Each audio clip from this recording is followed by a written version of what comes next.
Greetings, everyone. Your cartoonist pal Stan here with a new episode of Random Encounters, the show where I use random encounter tables, such as the kind you find in tabletop role-playing games, blah, blah, blah, such as Dungeons and Dragons, and I use them together with input from you in the live chat room to create prompts like you'd get in a improv comedy. Reach out to the audience, name a place, name a person. You get a prompt, and then in a comedy, performance, the comedians would make a skit. I don't do that. What I do is I take those prompts and I draw a cartoon out of nowhere, poof, while you're watching, and we have fun doing it. Hopefully, I know I have fun. I presume if you're watching this, you're at least thinking it might be fun. So, yeah, that's the introduction. That's what we're doing here. Hello, Chris Andrew. Hello, Michael Pastor. Thank you both for showing up here. We are here on a Tuesday, which is not my usual night for the show. The show usually is on Thursday evenings, same time, 6 p.m. Pacific. However, this week is Thanksgiving here in the U.S., and that means on Thursday, I'm going to be stuffing my face full of turkey. It's going to taste so good. And so instead, I'm here tonight because I miss you guys if I don't do this for a week. And I like doing special episodes based on the themes of the week. So tonight, as the intro visual probably let you know, tonight's show is themed about Thanksgiving. Hello, Dale Donovan. Nice to see you. Thank you. Oh, you like my haircut? Yes, I got it. It was getting a little shaggy, and I decided that the Thanksgiving gathering I'm going to be at in a couple of days. It was a good enough reason for me to make myself look a little prettier for everyone. So that's what we're doing. I, of course, am going to be doing my drawing on my iPad Pro using the Apple Pencil and the app Procreate. That's what I do in my professional life.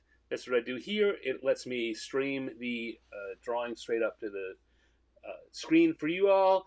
This is not sponsored. None of those companies or products have ever told me that they cared a whit about what I was doing, let alone wanting to sponsor it. I, however, love them so much that I give them a plug anyway, and every week say, hey guys, if you want to sponsor, let's have a conversation. Anyway, having said all that, wow. I usually can talk for 5 or 10 minutes before I need to wet my whistle. But let me now look down here, pull everything up so it works right, and I will switch over so you all can see this week's Turkey Day special encounter tables. I make them shorter so that I will use a higher percentage of what's on the list, and it doesn't all get wasted, because next week, Turkey Day themes out the window to next year. So here we go, time to move on over to, that's not what I wanted to do. That's not what I wanted to do at all. Let's go back here and reset that, because what I want to do is come over to the die roller, where we've now got a 4-sided die. Ooh-hoo-hoo, because there are only 4 choices on the list. Let's see what comes up. Once, twice, a third time, our first who is a 4. And once, twice, a third time, our first what is a 1. Let's go back and look at those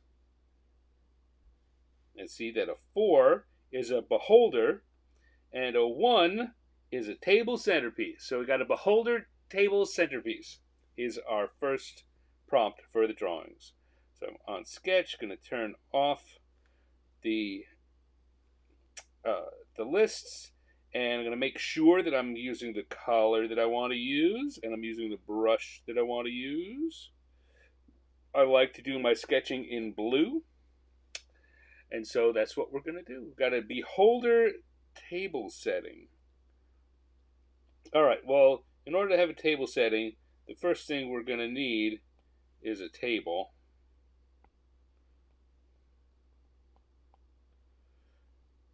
Now, I'm looking at it very much from the side here. In theory, I could get an more overhead view, but then we're going to be looking down at the table setting, and I think that a side view is probably better. So we're going to put a place setting of sorts, a glass, maybe a wine glass next to it. Just an idea that we've got people who are going to be sitting here. And then we're going to have the table setting. Usually, some kind of flowers, or for Thanksgiving, maybe a cornucopia. This one's going to be Beholder, though. Beholder is not particularly Thanksgiving-y about a beholder. Beholder, of course, those of you who don't know, is a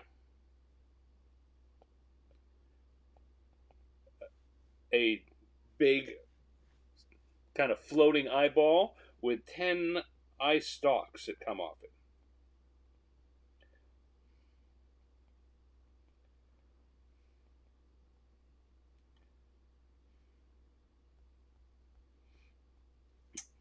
All right, and I think someone here is already saying the guests are sure to compliment the hostess. I'm thinking that's where the gag in this is, right? We're going to have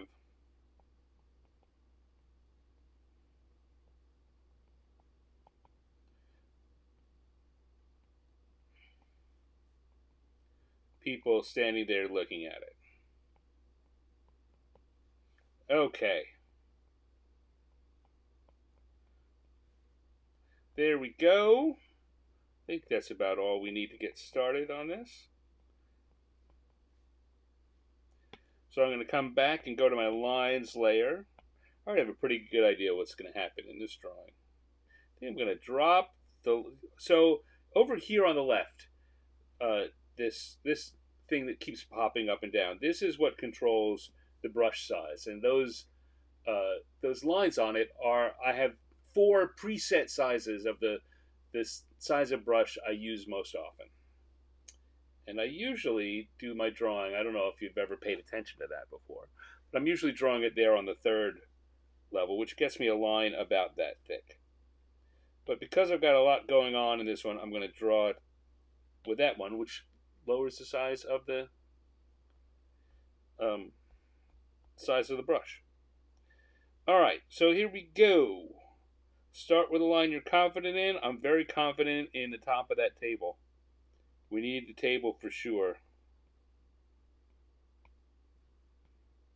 And it's got a tablecloth on it. Not as confident in those lines, but they probably won't change. All right. Kind of like my sketch, I'm going to start with these table setting bits because they are they're the things that won't move. And when I say confident in, mostly what I mean is that it's not going to change. I'm trying to draw the things that will be there no matter what and are not going to change. And in this case, these table setting pieces are there. This is,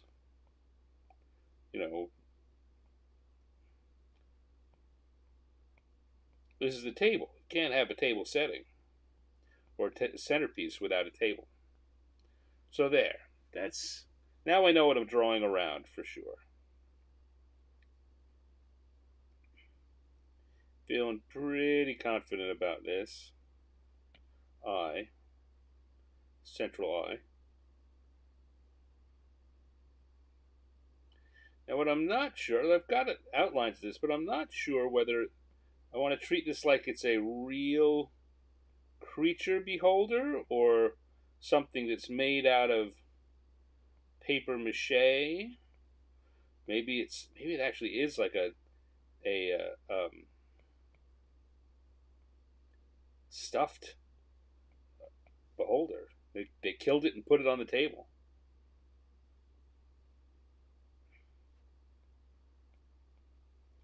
And then table settings also often have flowers associated with them.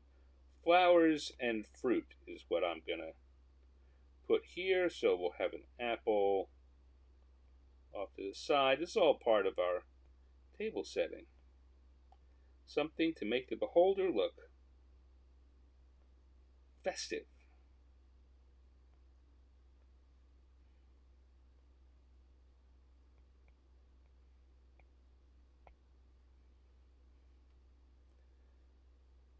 An apple, maybe a pineapple. I don't know. What else will go in a table setting? I keep thinking of the cornucopia, which is so often associated with Thanksgiving decorations.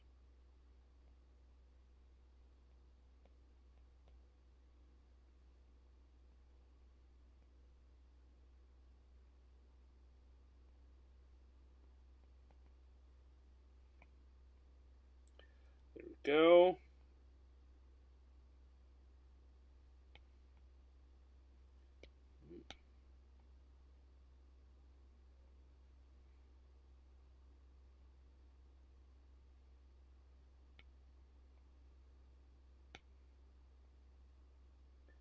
There's not a lot of logic to this. It's just kind of a funny idea. So I don't need to worry about too much about the whys and wherefores. A beholder table setting? Come on. Come on. Even even us weird D&D gamers wouldn't really do that much. Would you put a beholder table setting on your table? If that was something that you could buy? I don't know, maybe you would. Now that I say it, I think I don't know, maybe I would. Maybe I'm wrong. Maybe us D&D nerds, that's exactly what we do. I know there's a company it is. Um they sell mock-ups of a beholder head and a dragon head and an illithid head as if they were taxidermied to hang on the wall. And you can buy them and hang them on your walls. And I remember first seeing them, when we first saw them, everyone thought, that's awesome. Who the heck would buy that? What are they, crazy? That's going to go out there and they're not going to sell any. And in point of fact, they sell a lot of them. There are a lot of people that seem to think that is exactly the look that they want in their home somewhere.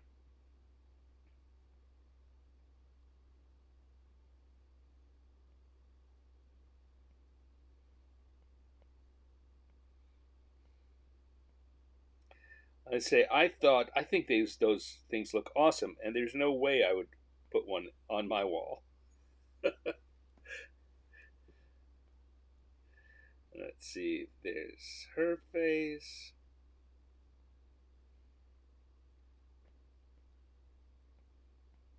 These are the proud hosts of the feast.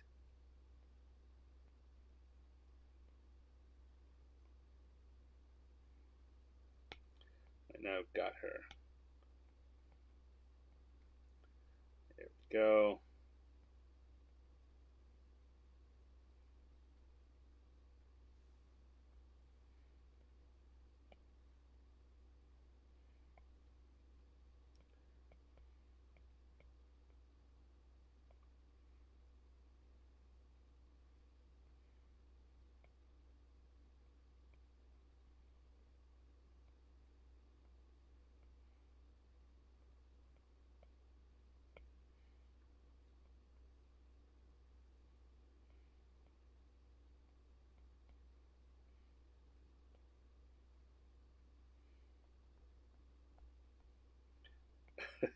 I'm kind I stopped talking because I'm kind of amused by what I'm drawing.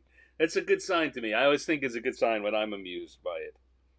Um, and if you're doing your own drawing, and I didn't say earlier, I do encourage you all while we're doing this, grab your own pen and paper or your favorite electronic drawing equipment and draw yourself. You don't have to draw the same thing I am. You don't have to take this um, beholder table centerpiece idea and make that what you're drawing. Though, of course, if you want to, I think that would be awesome too. Draw whatever you like. Just draw. This whole thing is about the fun of drawing, and I want you to have that fun too. There we go.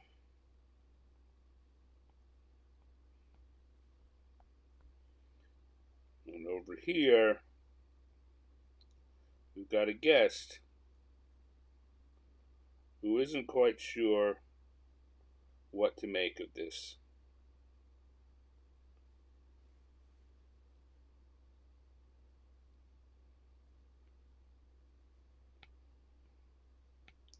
This centerpiece. Now, I'm wondering about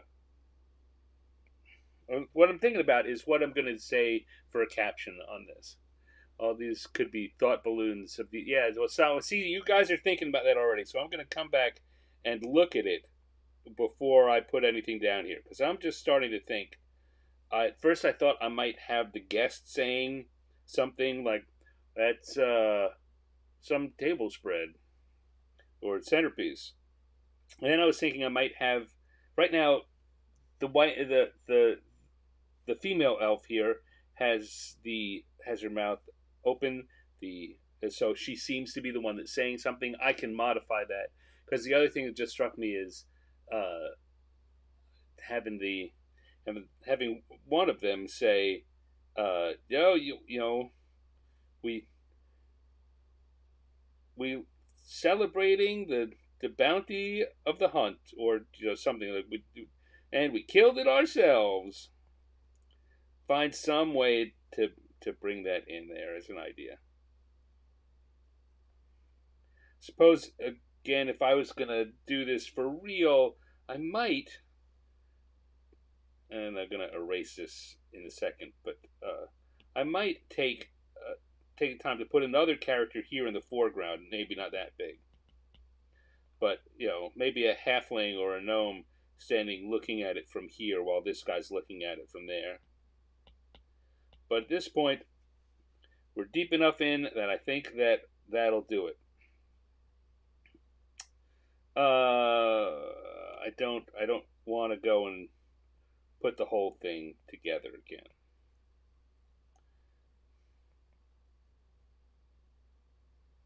There we go. That's looking okay. And then coming back and looking for what you guys had to say in a second, but I will start by putting some colors on this. Turn off the sketch. That's looking good. I'm going to switch to my gloaming brush, which has a kind of markery crayony feel to it, which lets me do this kind of quick coloring that I do for these. And those of you who've watched before, which is a lot of we got a large number of people here. Maybe I should be doing these on Tuesdays. Um,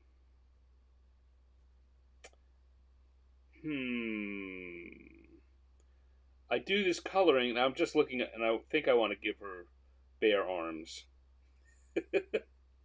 So I'm going to switch back to my inking brush for a second and do that.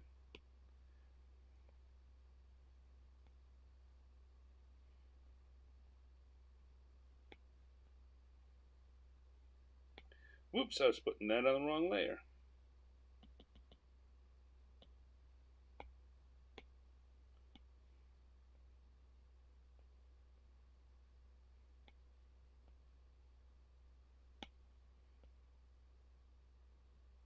There we go.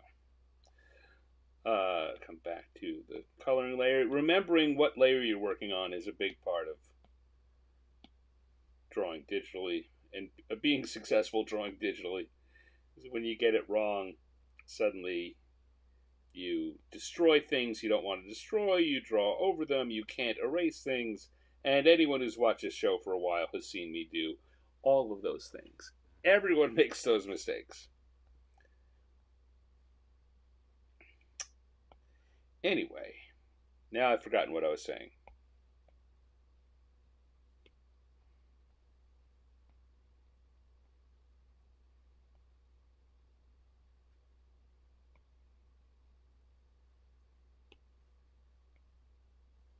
Oh, yeah, so the coloring is, that's what I was saying. I do this style, again, those of you who've been here before will know this. You have heard me say this a lot. But I do this style I call shape within shape. So rather than try and fill up the whole piece, I'm identifying the shapes within them, filling them in roughly, and that gives you a. This is the kind of thing that you can replicate, replicate when you're doing drawing and coloring uh, of your own. Doing this, finding the shapes within the shapes, helps you to create the illusion that there is more texture and detail than is actually there. And people will look at what you've done and be much more impressed by how you were able to get all those details in with just a crayon. How did you do that? The answer is I colored less. Okay, let's give her.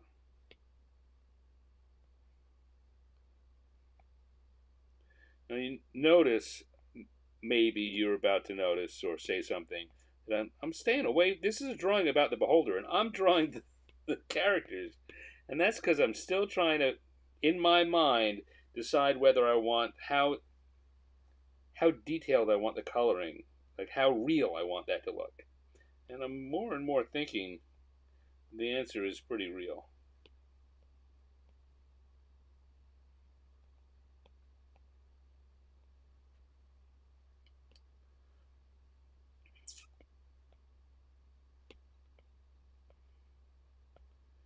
Here again, you can see I'm picking out the shapes within the shapes for where to put the color.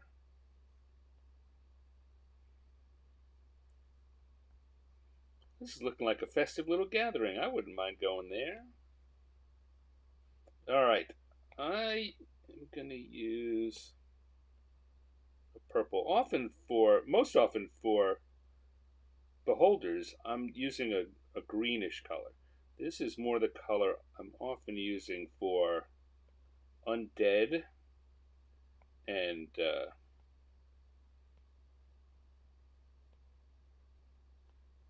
drow. But just the way this whole piece is coming along so far, I think I want the beholder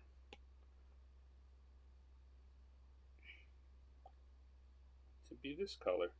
And weirdly, as I mentioned, that one that you can buy that they built, they gave that this kind of purplish hide too.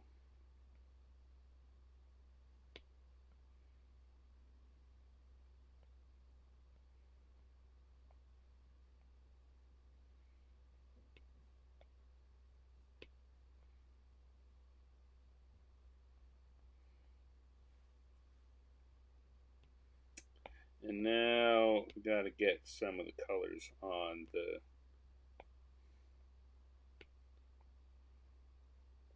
centerpiece, the extra colors. Have some yellow flowers and some blue flowers and some kind of magenta flowers. It's colorful. It's nice. It's supposed to be a very nice festive. uh, centerpiece. Okay, things I want to do here. I want to clean these teeth up a little. Let's see. One thing, it's okay to get sloppy with when you're drawing the shape within shape, but sometimes you want something to be like I want these teeth to show white.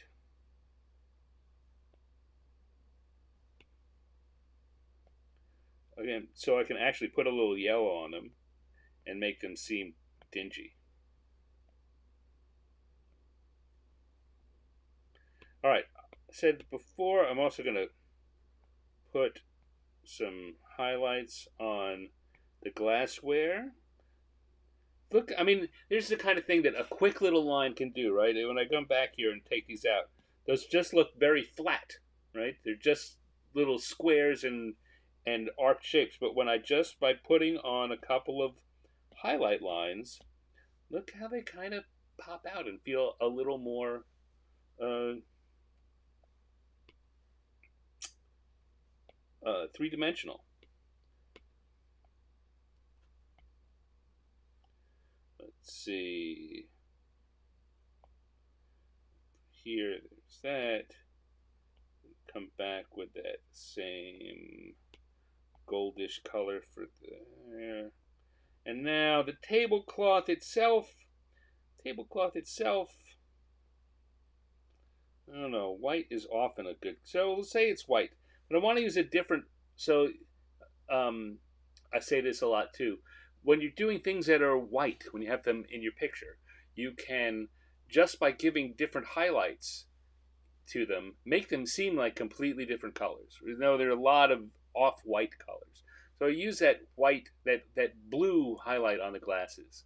And I'm going to come in here and I'm going to use a reddish, yeah, of a light reddish color for the highlight on the tablecloths, the shadowy reflections on it, or shading on the tablecloth. Don't like that.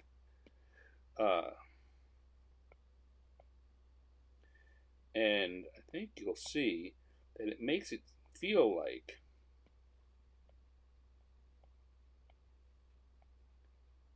the white part is different. It feels like right now, I'm going to switch brushes for a second. It feels like this color here, the color that's in the glasses, see where I'm touching, is a different color than this color. This and this feel different. They do to me. Hopefully they do to you too. And I'm telling you, they do to the random audience. That's what putting this kind of shading does for you. Just a little bit.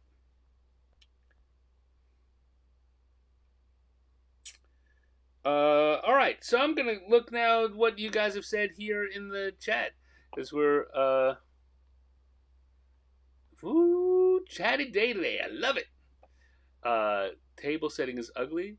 Agree to disagree. I guess beauty is in the eye of the beholder. Yeah. The table setting really draws the eye. I like that one. Do I think about inking stuff in the foreground first? Well, I mean, yeah. Let me deal with that question in a bit. Um, is it the beholder birthday or anniversary? And the beholder looked in the mirror. uh, Carved out of cranberry sauce. Oh, ew. um, this is that's a creative use of the pumpkin, I guess, as Michael Pastor. Um, Sort of want to see his mind flayer friend at the party. That so I will often say that some of these ideas are really good for creating a story, and are I don't know. I certainly could have put a mind flayer in that the position of the guy on the left, and it would have worked great. But the more uh,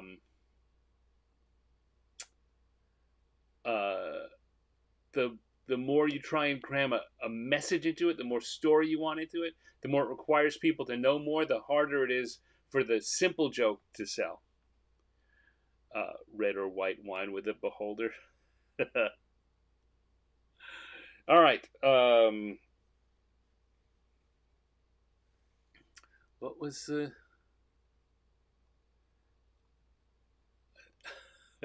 I still like the creative use of a pumpkin. I don't think it's. um, I don't think it's what I'm going to write here, but that makes me laugh the most. All right, so what do I want to do? I want to give this guy's mouth open because I'm going to have him saying, he's going to be saying,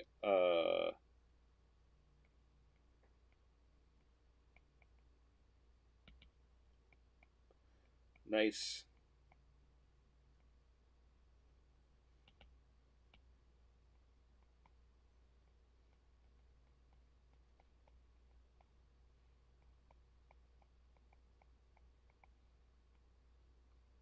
Nice centerpiece.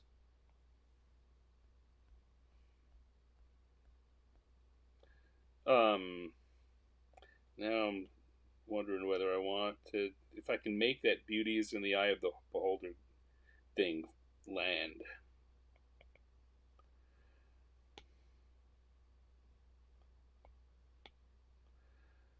Um, I'm going, you know what? I'm falling back on my joke. And that's part of the danger of doing a show like this is I'm likely to fall back on my own jokes.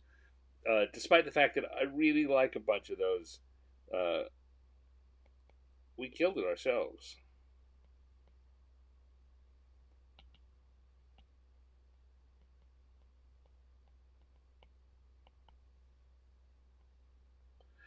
I think that any number of the ones that we've seen in the chat would have worked. Oh, now here's one. Because of where I put her, I need to make sure that the word balloon stem is clear that it's coming from her and not from him. Despite the fact that she has an open mouth, if I were to put that word balloon here and it looks like it's coming from him, you know, a lot of people might read it that way. Which doesn't matter a lot for this drawing, but it's the kind of thing you need to bear in mind. Anyway, I'll come down here now and put my stand at the bottom because we have ourselves a beholder table setting. Yeah, I don't know why. I'm looking at having chosen my own gag, and I don't think I made the best choice. I think I should have gone with one of yours.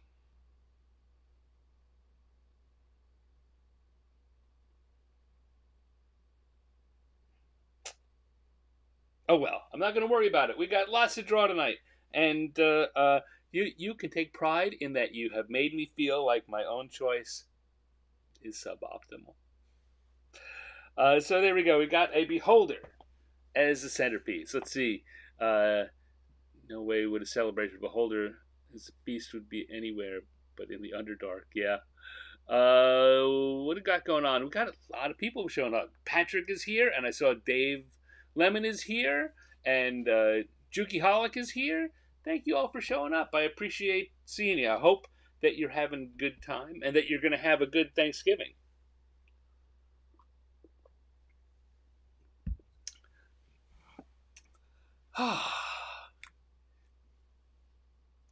Anyone have particularly interesting plans that you want to share? What are you doing? Everyone having kind of a traditional get together with family and friends? Anyone have special traveling you're doing? I'm gonna turn on sketch round 2 and turn back on our encounter tables. And I'm gonna go roll it again. We're gonna do this one more time. Go over here, and we're gonna get a second who, and it is 3. Our second who is 3. And our second what is also 3. 3 and 3. So let's see what that gets us. That gets us a hook horror with a Thanksgiving toast. You always, oh, I was really hoping the hook horror carving the turkey was going to come up. That would have been the. I may have to draw that on my own just for fun. All right, so let's turn that off. Come back to the sketch. Reset everything here, and we're off. Michael says Thanksgiving for him is until Saturday. Uh, all the in-laws have theirs on Thursday. My mom, the director, has it to Saturday and permanently reserved for hers. Okay. All right. Well, whenever you have it, all the Canadian side of my family all had their Thanksgiving a month and a half ago. All right. Oh, Michael is encouraging me to not worry about what the dice said and draw it anyway. Draw the hook horror carving the turkey. Should I do that? We got how many people we have? We've got over a dozen people in the chat right now. I'll give you guys a couple of seconds if you want, with your encouragement, with your approval. I will overrule the dice and do the hook horror carving the turkey, and we can maybe use the toast for the third drawing, because we're going to do a third drawing. I'll hook horror. Okay. All right, apparently, this might be the show which is all self-indulgent. I'm picking my choices. I'm overruling the dice. We're going crazy tonight. All right, I'll do it. Roll it with advantage. Okay, hook horror. The hook horror is going to be carving the turkey. So I just need to decide whether I want the hook horror to be on the left or the right, which doesn't seem like a big. So in my head, here's what's going on. Again, just kind of a lesson. I'm trying to picture how this will lay out. So if I can either have the hook horror here and the table and the turkey here and everything going on, which mainly is going to affect how I'm doing the what's the word I'm looking for? The word I'm looking for is posture of the character. Right? Either way, we get those out of there. Either way, let's zoom in. We can have either a body here and a lot of chaos there, or we can have the body here and doing that. And the question that I'm trying to answer for myself is which positioning am I more comfortable drawing? It's a real thing. Sometimes you will find as you draw things, you feel more comfortable looking at them facing one way or another. It'll just be easier for you. And also for the explosion of this. Now, I think I'm going to go with the first one because I don't want. There's another thing you need to think about. If you are from an English-speaking country like I am, and most of the European-speaking countries, people read from the left to the right. So whatever they encounter on this side, they will experience the drawing from the left to the right. So I want them to experience the hook horror, and then the turkey, and then the chaos. Whereas if it comes this way, it'll be chaos to hook horror, which, which could work very well, right? If I wanted the joke to be it's a hook horror, but part of it is the hook horror sets up a set of expectations, and the chaos just shows that's not how you normally carve a turkey. So it in itself is a surprise part of it. So if they come in from the left and they start with the chaos, the joke doesn't sell as well. The joke as I'm envisioning it. These are the kinds of things you think about when you are doing drawings, or you will eventually. And there really aren't right or wrong answers to that. The main thing is that you've got to be comfortable with it. It's got to work for you. All right, so I want the hook horror here. They've got a big um, vulture-like head.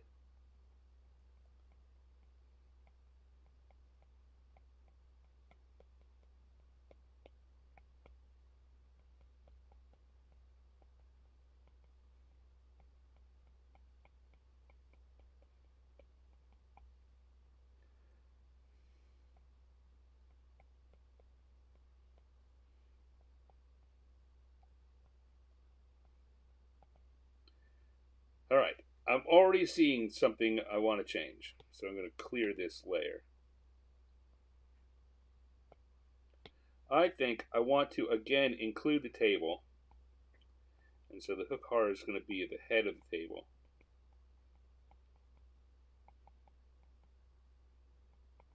Like this, and there's going to be people sitting there staring at it as we have the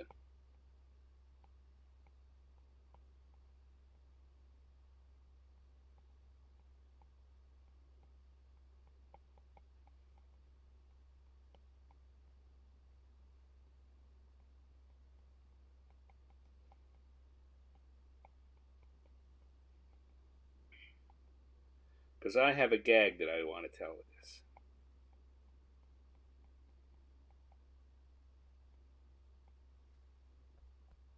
There we go.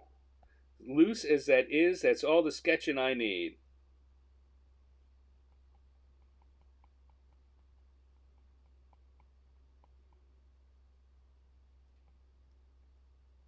I lied. I do need a little more sketching.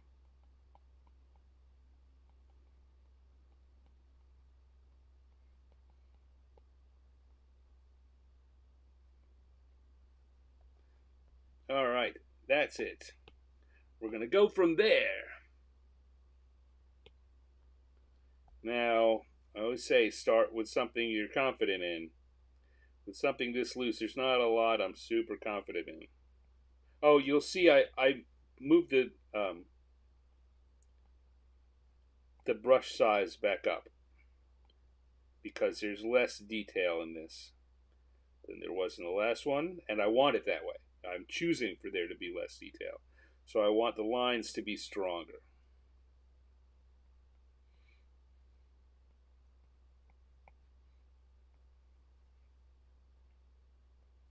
And hook horrors are big, bulky creatures.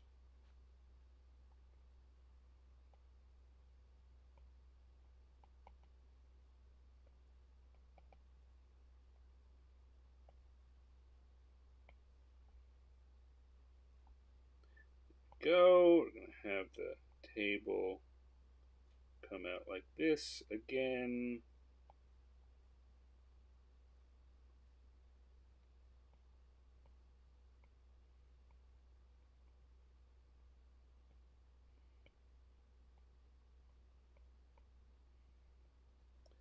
Nope.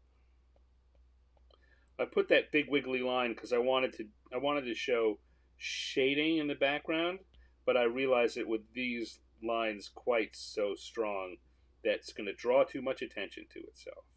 I'll have to use coloring to imply that leg is further back than the other, or to emphasize the fact that leg is further back than the other. Okay.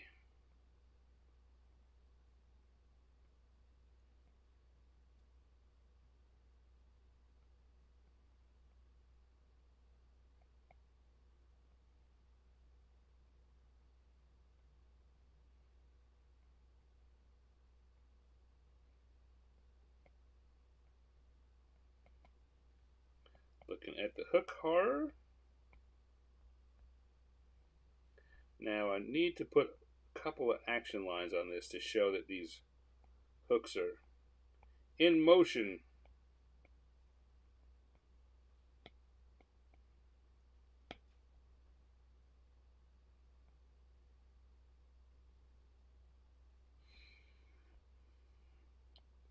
Now we're going to work on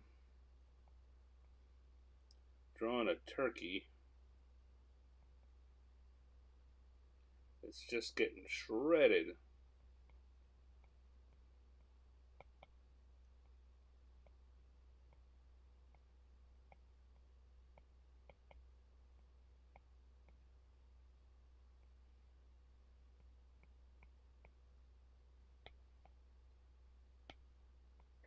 Got a leg flying off.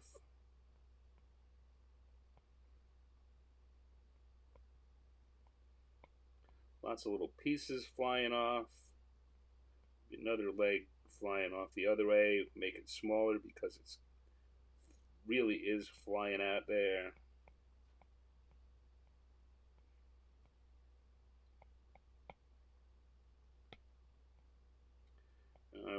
I'm changing these because I'm noticing that it's not reading clearly. I want these to read that we've got the ribs coming up.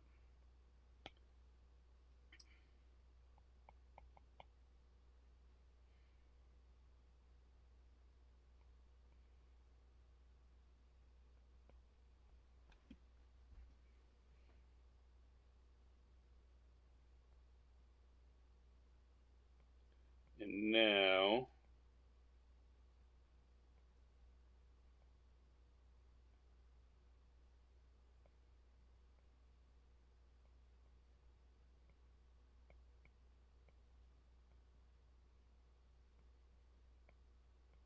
we're going to have, instead of dwarf elves or humanoids, we're going to have dwarves here at the table. Or at least that'll be a dwarf.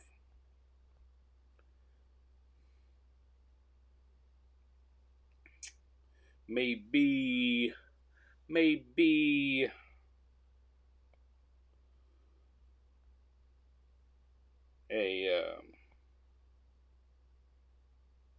yeah, we'll go with another elf over here.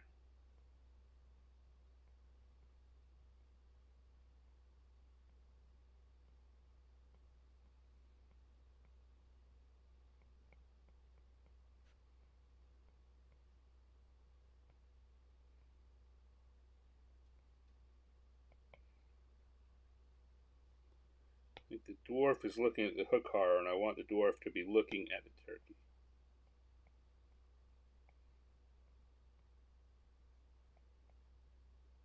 Again, these are among the little details you want to put in as you're deciding what you're going to draw. And sometimes, like this, you can change your mind in the middle. Look at how it looks one way, and then draw it another. Oh yeah, okay. So this Hikara right now has a manic expression, which goes along with the slicing. But I think that for the gag, he wanted to be calm, so just kind of give him a half-lidded look, and suddenly he doesn't look so manic. And this whole kind of chopping up seems more um, uh, weird and inexplicable.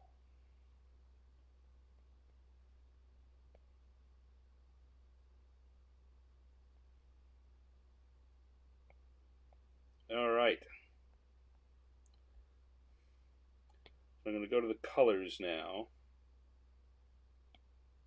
before I put my gag in. Yeah, that's looking all right. So I'm going to have a dark gray. Maybe not that dark. Those of you who've watched know that I struggle with, sometimes I pick a color and it turns out to be overwhelm the line drawing because I picked too strong a color. Um, and I have a way of fixing that, but I'm trying to get better at picking the right color from the start. Like I said, I want that back leg to look a little further away, so I'm going to make it a darker color. Even darker than that. There we go.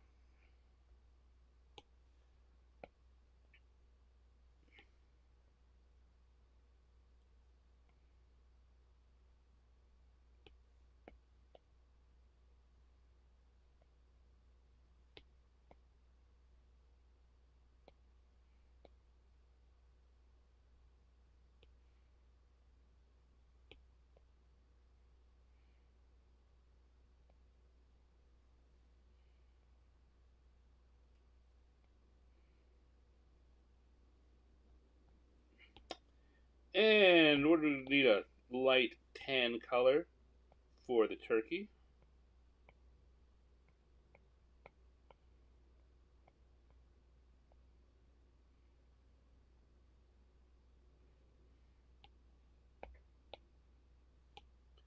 Maybe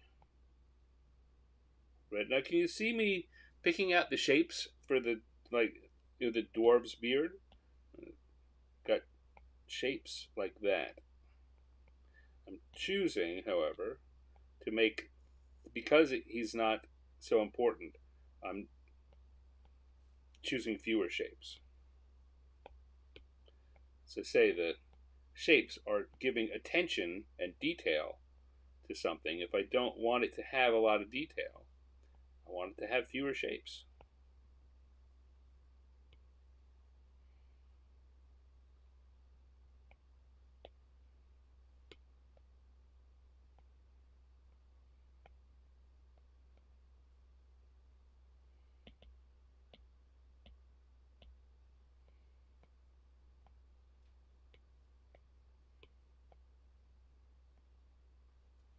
There's another thing. Put that dark bit in the back, makes it look further back. So the hair is falling in front, but we can see that we can see behind it.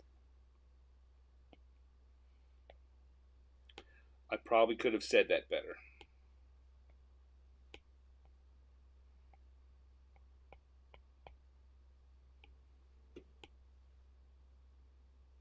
There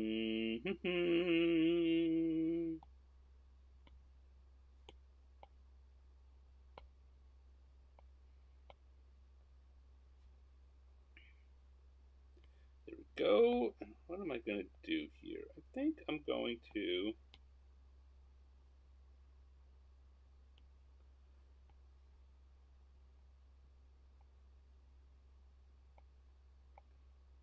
rather than have the tablecloth be a solid color, I'm going to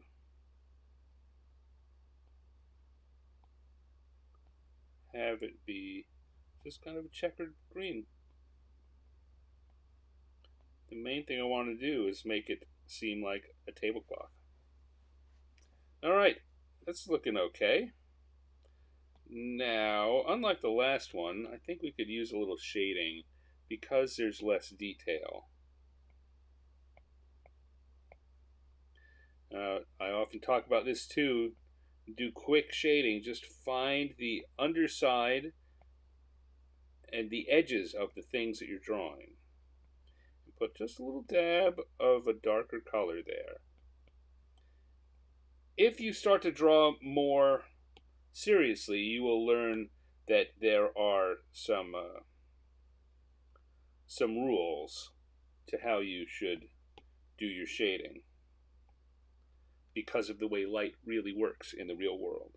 But when you're drawing quickly, when you're doing this kind of drawing, the only thing you need to worry about is doing something that looks crazily wrong. There we go. And we'll do the same thing for the dwarf's beard. Oops.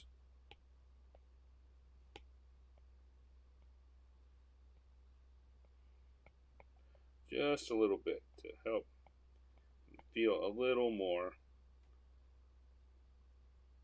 three-dimensional. We already did it by putting that darker color in the elf's hair. We've already kind of done it there. All right, so there we go. And now I'm going to come back to the lines layer. I'm going to come back to my studio brush, and I want to add a couple of little extra details there. And the hook card is going to be saying, so,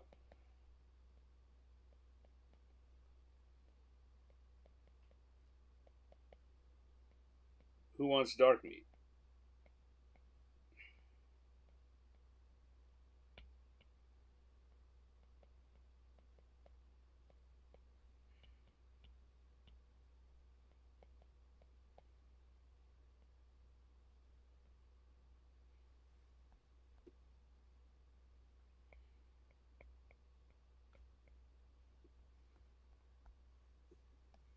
Here we go.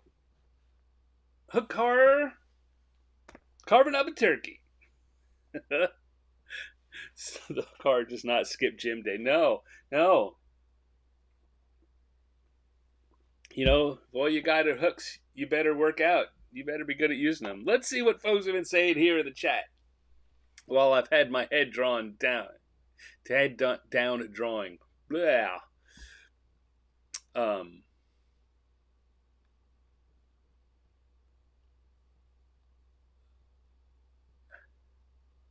how many drumsticks do you get with a beholder? Back up with things I should have read earlier. Um,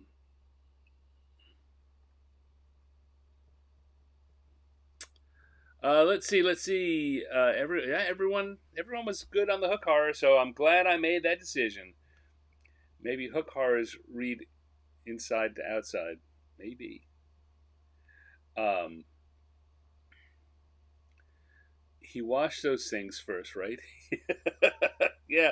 Well, that's what I might be worrying if I was those people, that dwarven elf. I guess I'll just have mashed potatoes. Oh man, Chris, good lines there, Chris. I hope the turkey wasn't a distant cousin of his. Um,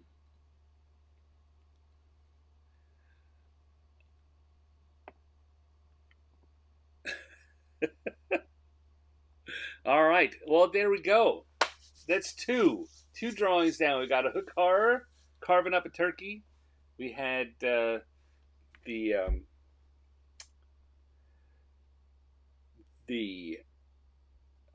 beholder as a centerpiece. And now we're going to turn on, we're going to do round three. Well, I'm going to pause for a slight bit. I need another sip, but we'll turn this on and get ready. And Thanksgiving toast already came up. So I guess maybe we'll lean that way? I don't know. Food coma is good too. Maybe we'll let the dice decide this time. Oh, stretchy, stretchy, stretchy.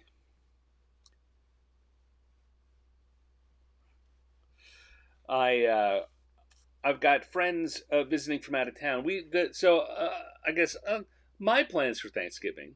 I am not originally from the Seattle area, where I live now, and in fact, all of my family is on the East Coast. So I don't have family out here, and I don't. I almost never travel during the holidays. I very early on in my adult life. Once I got beyond being able to drive, and it became expensive and crazy at the airports, I set up where I would visit family before or after the holidays, but I just don't go. I don't travel during the holidays. Um, and now that my family is all spread out and we don't have a central Thanksgiving anyway, and I have 20 plus years of tradition on my side, I don't go, I don't travel. But I do have tradition here. When we moved out to Seattle with the folks from TSR, all of us from Wisconsin came out here. Um, we we started having what we called the orphan Thanksgivings, where everyone was around, kind of fell into groups, which is great. And a lot of us had family back east, and we just moved out, so we couldn't go back. We've now got a tradition of this group has been meeting, the same group has been getting together for Thanksgiving, for our orphans Thanksgiving, for 30 years. Yeah, very close to 30 years we've been doing this. And so much so that now some people in the group have after losing their jobs or moving on to new jobs, are now living in other parts of the country. And when I was living down in Southern California, it's true for me too, we'd come back for Thanksgiving. So this is now the tradition. It's hard to call it an orphan's Thanksgiving when people are traveling cross country to get there. But it also says a really loving thing about these group of friends and how wonderful it is to get together. I'll be going to that. I'll be going to my traditional Orphans Thanksgiving with guest visitors from all over the country. Um, so that's the plan. Um, it's the hosts like to do the turkey and the main pieces, and then everyone brings different side dishes, and in that way, it's pretty traditional. Yes, a friendsgiving, says Michael Pastor. Yes, it is. Um, where in SoCal did I live? I lived in the San Diego area. I lived in northern San Diego County. I worked at Upper Deck, which was in Carlsbad, if you know where that is. It's just south of the big marine base, the uppermost part of San Diego County. All right, let's dive in here one more time, get one more set, and I can keep talking about that. But let's get some drawing, huh? All right, so once, twice, a third time, and two. Two is our who. Caverns. No, the caverns are not. That's not where Carlsbad Caverns is. It's a different state entirely. Uh, so two is a Myconid. So we're gonna have a Myconid Thanksgiving toast. Yeah. Or food. Let's go back and roll it. Well, it's a 50-50 shot on the Thanksgiving toast and food coma. The only reason I'm hesitating and is I would look back at what I did last year, and Mike and Nids were on the list last year too. I almost took them off because they had been in the group last year, but Dragons were there last year too. Um, so, and the Mike and Id drawing was Mike and Id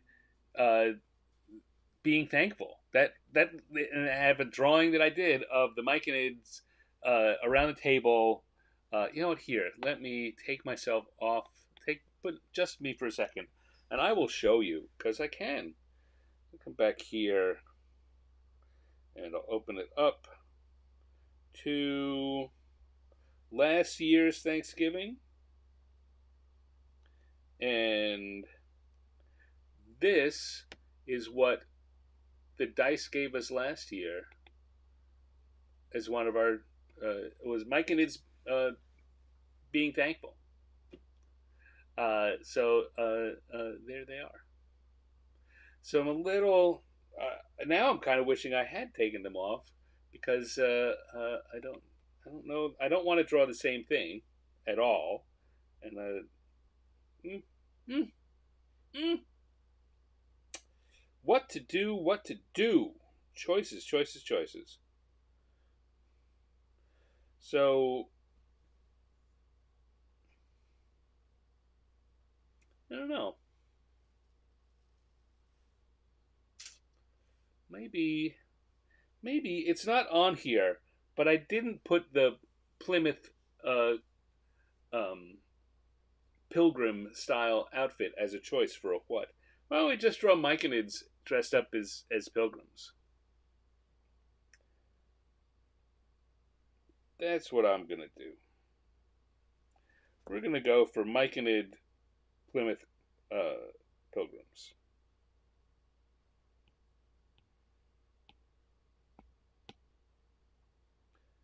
So we need some mushroomy shapes.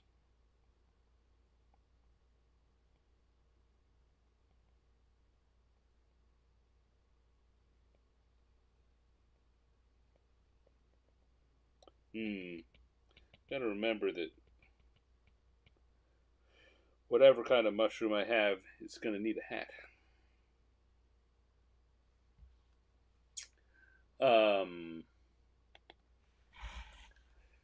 Hold on a second here.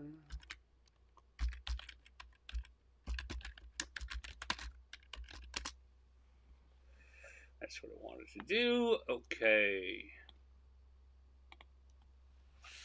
So we're going to need to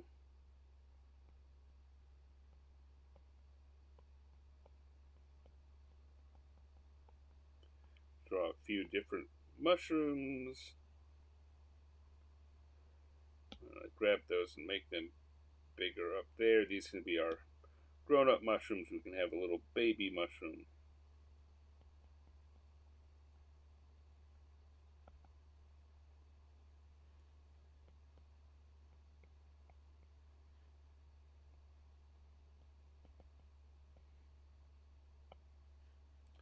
Roughly place those.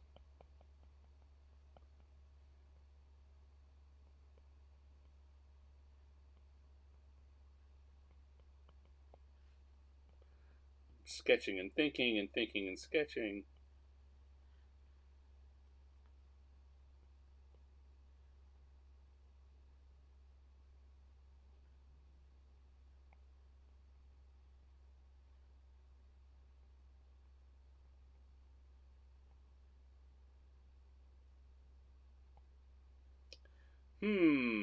He said.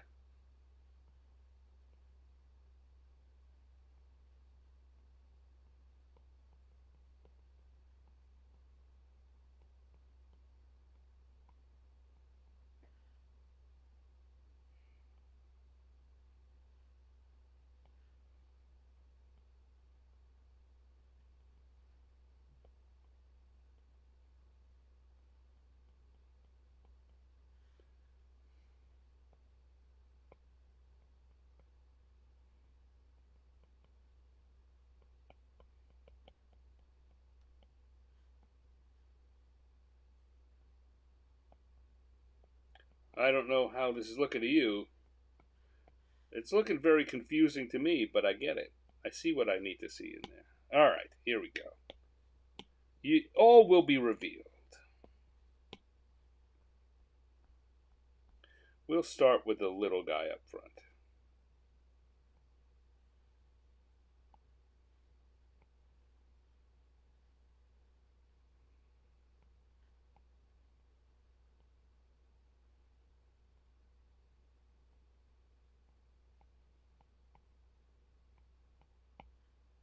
And he's got a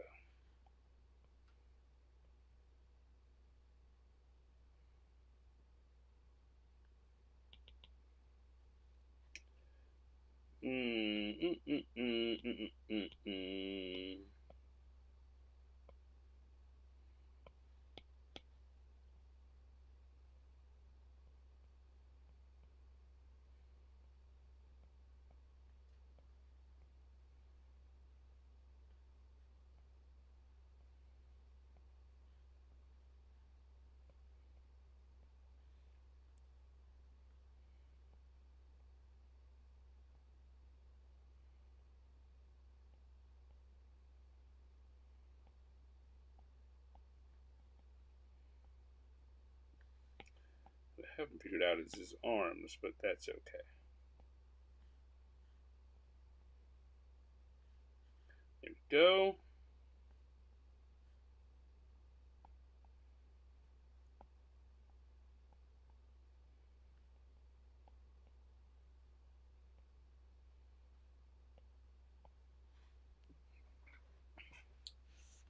He's all celebratory. And then over here, I'm going to do the same thing, but I'm going to start with a hat.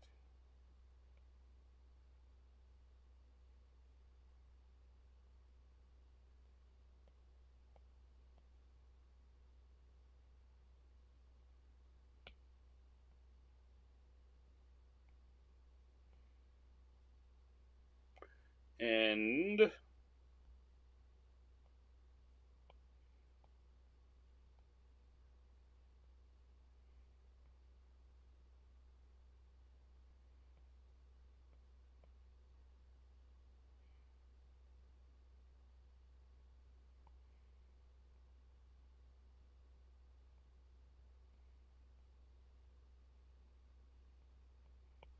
let's see, under the mushroom cap there. He's got two caps. He's got a hat and a cap.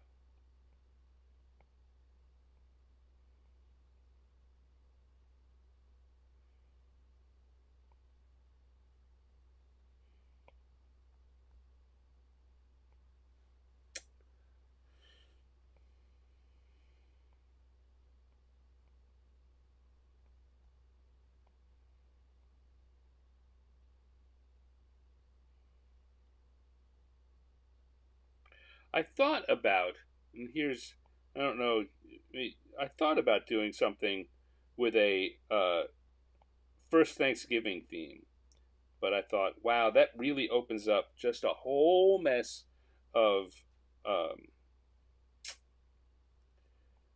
whole mess of historical problems and dealing with things that I don't really want to on this show.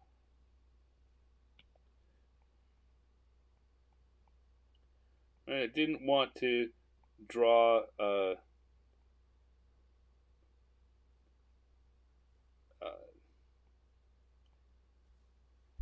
Hollywood costume Native Americans. I come up from the Northeast, so there's a large tradition of the actual Iroquois and larger Iroquois nation um, tribes in the area. But still, if I were to start drawing uh, costumes based on that, it would be my white person's interpretation, and that, like I say, that just opens up questions that I don't think need to be there for this funny draw some funny stuff show.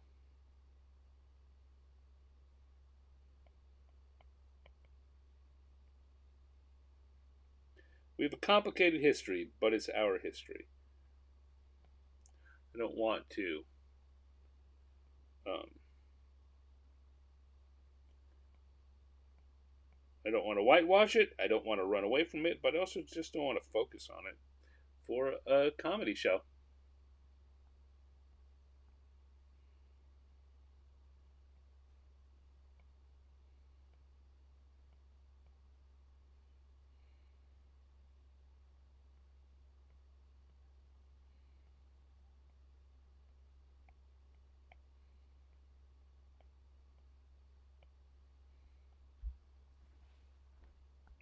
Here we go. Maybe I should have gone with what the dice wanted. I'm not feeling like this is particularly awesome. Don't think it's bad, mind you.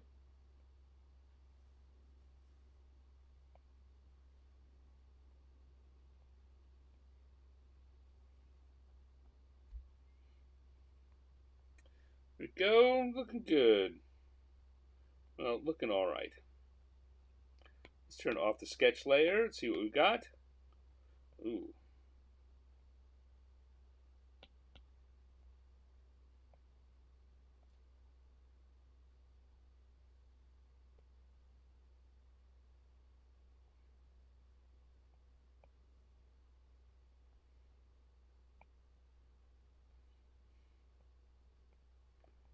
I did that very quickly.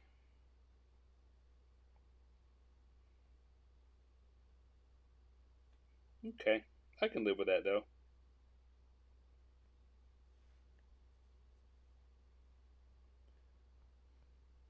Let's go to our color. I looked up and I saw someone making a Charlie Brown Thanksgiving joke there. And I want you to know I get it. I hear it. I see it. I see you and I appreciate you.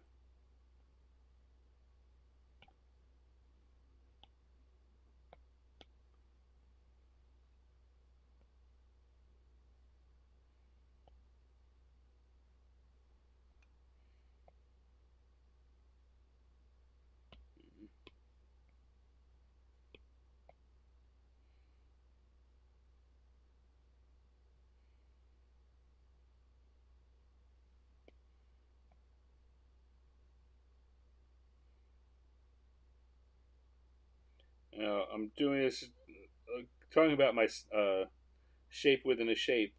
One of the things you should bear in mind when you're doing that is when you're working with large swaths. Oh, where am I off? I'm off screen. Why'd you let me do that? I've been drawing and drawing. Yeah, no, Michael, why did you tell me sooner? I know, my fault. Um, just not paying enough attention. Um, anyway, what I was saying is when you're drawing this shape within a shape, the direction that you color is important because it will have echoes on what you see.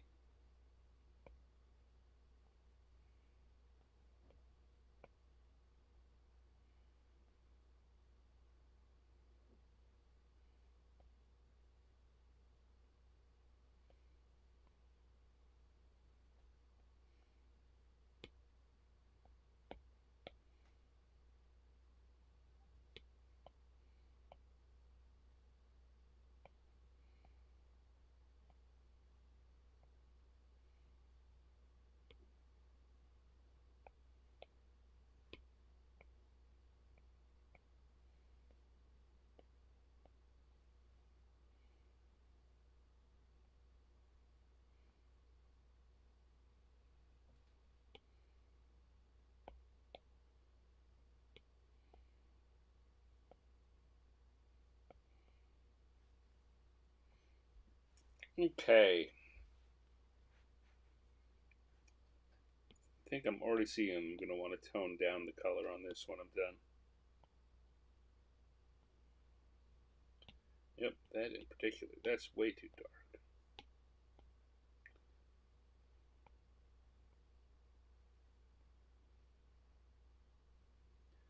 Go, everything's back on screen.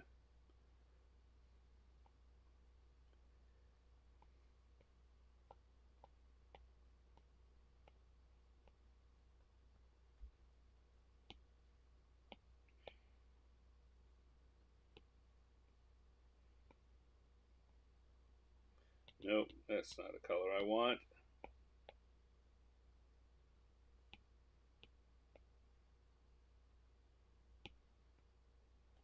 That's the color I want. I'm thinking of the mushroom that I'm trying to emulate here.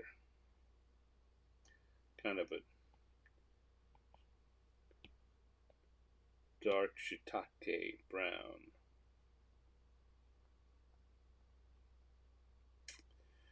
And what else? What else? What other things do I need to color here? I'm gonna look up for a second to see what you guys are chatting about because I right now my brain's kind of going one way, my drawing's going another. I always knew your father was a fun guy. Oh yeah.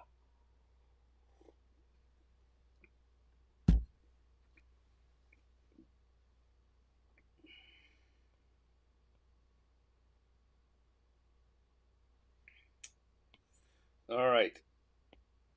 We're gonna go for this little guy is gonna have a green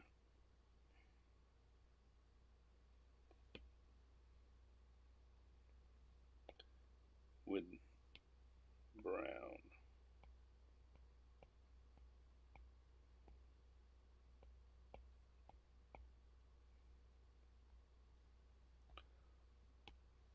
And he is going to have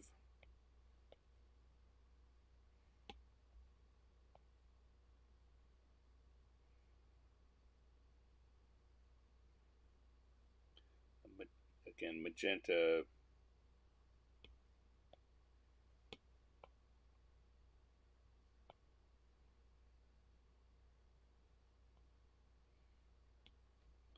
and yellow. Ooh, yellow.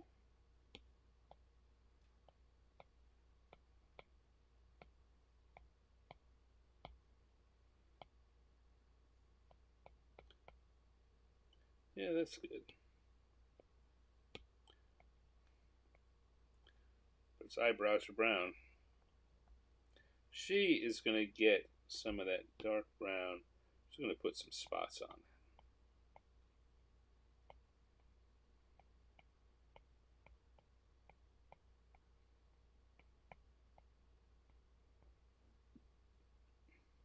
Look at how demure and shy and coy she is. What else do we need? We need to put a little highlighting on the white areas so that they don't look so flat.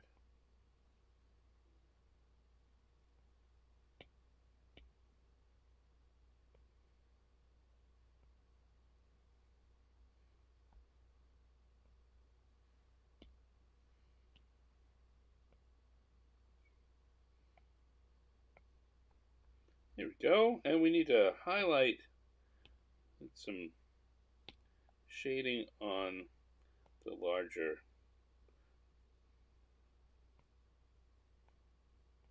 black areas so they don't look so flat. Same thing as the white. We want it to seem, again, this idea that you put a little texture on it so it doesn't just seem like a flat color that you slapped on for no reason.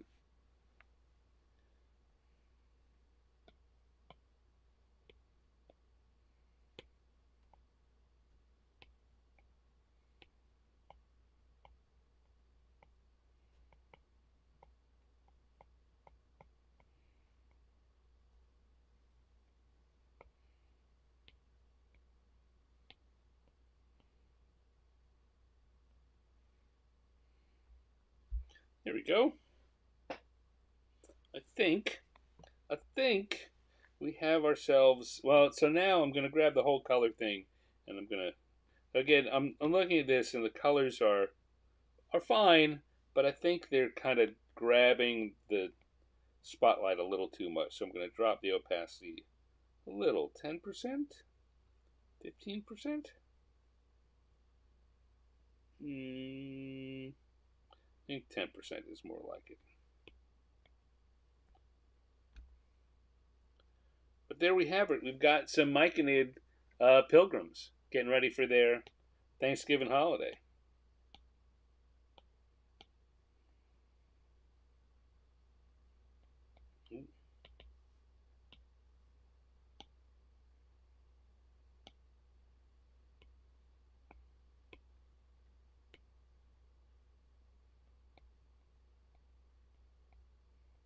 This is kind of like a vegetarian Thanksgiving.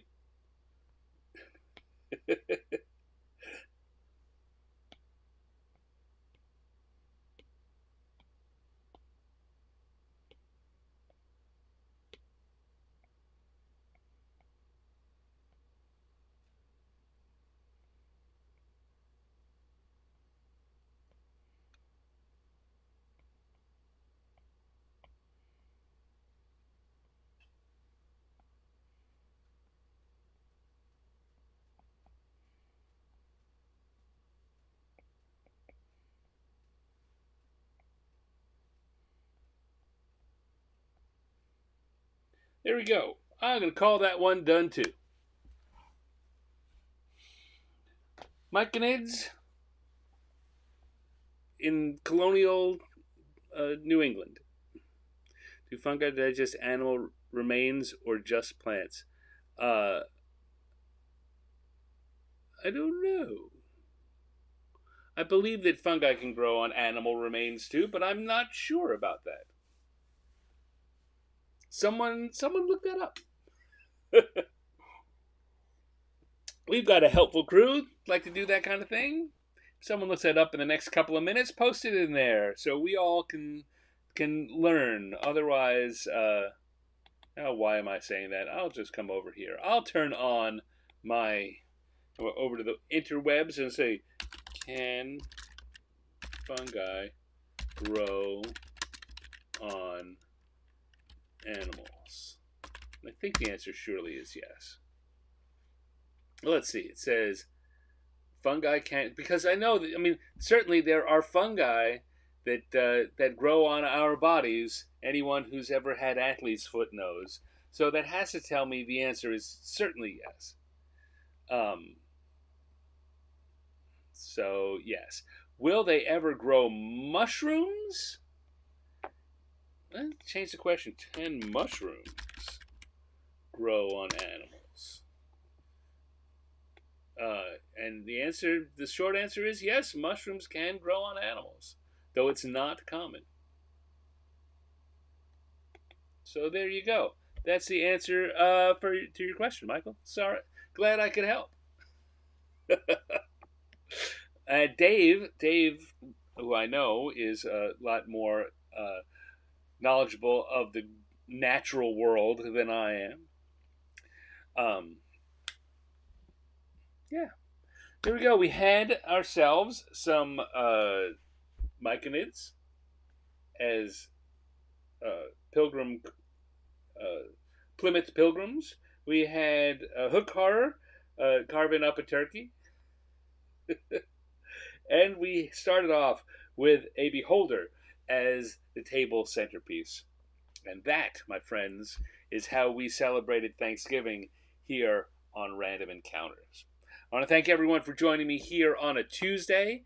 I hope that if you are in the U.S., that you have the chance to celebrate Thanksgiving, if not on Thursday, sometime in the next few weeks. It's my favorite holiday, just because as a modern celebration, as I was saying earlier, historically there are complications to it, and I don't deny that or want to um, sweep that under a rug. But as a modern celebration, it is about being thankful for what you have. It doesn't have, although we spend a lot of money to put a feast on the table, it's not about consuming in the capitalist way. It's not about buying things and giving. It's about being thankful, and many people have traditions about expressing what they're thankful for, um, and certainly to bring it to mind. I will say that among the things that I am very thankful for this year are you folks who are watching this. I do this, you know, because it's fun for me, but I also want to engage with people, and I've met some nice uh, online friends. I don't think I've met anyone in person that I first met through this show, but I think that's coming as conventions and traveling happens. I look forward to meeting some of you in person. But I am thankful for those of you who watch and leave messages, particularly those of you who show up in the chat and say hi, share your thoughts with me. I'm thankful for a lot of things. You know what? I'm not going to go into the big long Thanksgiving list. I just want to express.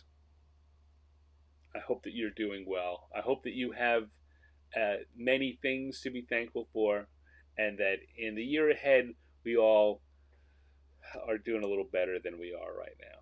The year ahead looks like it's going to be a challenging one, but let's hope for things to be thankful for. How about if I go that way? Smooth way to segue out. Happy Thanksgiving. And if you're not from the U.S., this is not your time of Thanksgiving. I hope that you have a chance to sit back and kind of take stock of things you're thankful for too, and that there is much abundance of good in your lives. So, having said all that, having rambled a little more than I wanted, I'll say I will be back next week on our regular Thursday night. I hope to see you then. Till then, take care, everyone. I'll see you soon.